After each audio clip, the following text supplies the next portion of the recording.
I want to start by talking a little bit about gifts and strengths. I want to end with that when we talk about tomorrow and some of the things that we can think about, gifts or strengths that we have or weaknesses that we have. But one of the things that I find is that sometimes we look at people and we make judgments. I'm going to use that word. That's a strong word. We make judgments about that individual, what they're not good at, a weakness or a deficit that we have. And one of the things that has been real helpful for me is a concept that says everybody is a 10. Now, when you first hear that, when I first hear that, I go, that's not true. I mean, I have family being a 10. But here's the concept. Everybody is a 10 at something. And I've learned that. For the years that I've been working here in the city and meeting folks across, everybody I have met is better at something than I am. And the concept is if I could just spend an hour with you, listening to you, talk about where your gifting is, what you're good at, I can learn from that. That's what I mean. Now here's the deal. We're just experiencing Easter.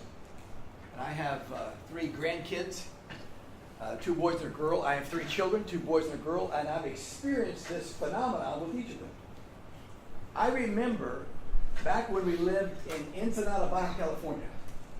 That's south of San Diego. It's a wonderful place to be. We were about 100 yards from the Pacific Ocean. Our little place was a little duplex. It was called Nueva España was the name of the place, but it was called Gringo Land was the nickname because we had freshwater showers. Mona Lisa, another camp is what they call them, next door had saltwater showers, so we were in the upgraded place. It was my wife and myself, and at the time we had 2 boys, and they were about 4 and 2. Maybe 5 and 3, somewhere in that range. And if you can imagine this wonderful place, I was working with the maquiladora, so I was working in town, and my wife was home with the 2 boys. Behind our house, our residence was about 3 acres of sand dunes, about 100 yards from the beach, just a perfect place to grow up. And we were there on an Easter, and so we had gone up to San Diego to get some Easter supplies so we could come back and have an Easter egg hunt in the dunes. Does that sound cool? And so we sent, my wife and I went and hid some of these little Easter eggs and tokens, and then we sent the boys out at a video camera. Let's go find the Easter eggs and amongst all the sand dunes. And one of my favorite pictures is of my youngest boy, who was about 2 or 3 at the time, and we're out there in the sand dunes, and he finds a couple of eggs, and then he finds the Cadbury egg. You know what I'm talking about? All sweet, Joe. He finds a Cadbury egg, and what does he do? He stops looking, and he opens it up. And one of my favorite pictures is a picture of him with the biggest grin on his face and chocolate all over his face, right?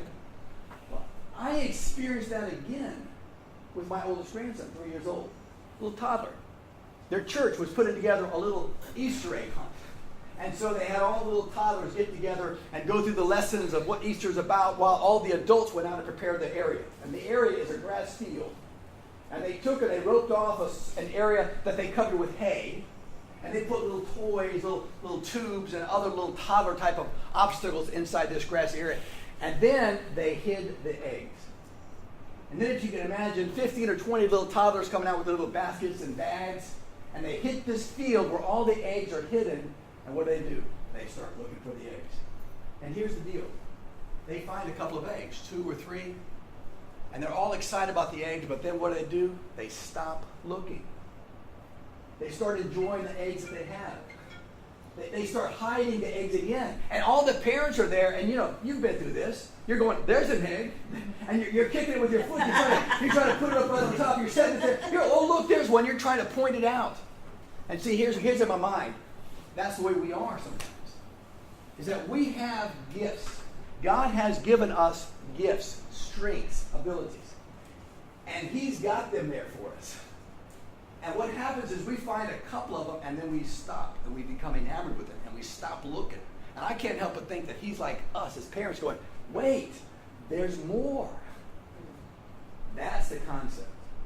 And I believe that that's what leadership is about. Is helping people to find their areas of strength, their giftings, what it is that they're good at, what it is that they can perform well at. So when they do it, they're motivated.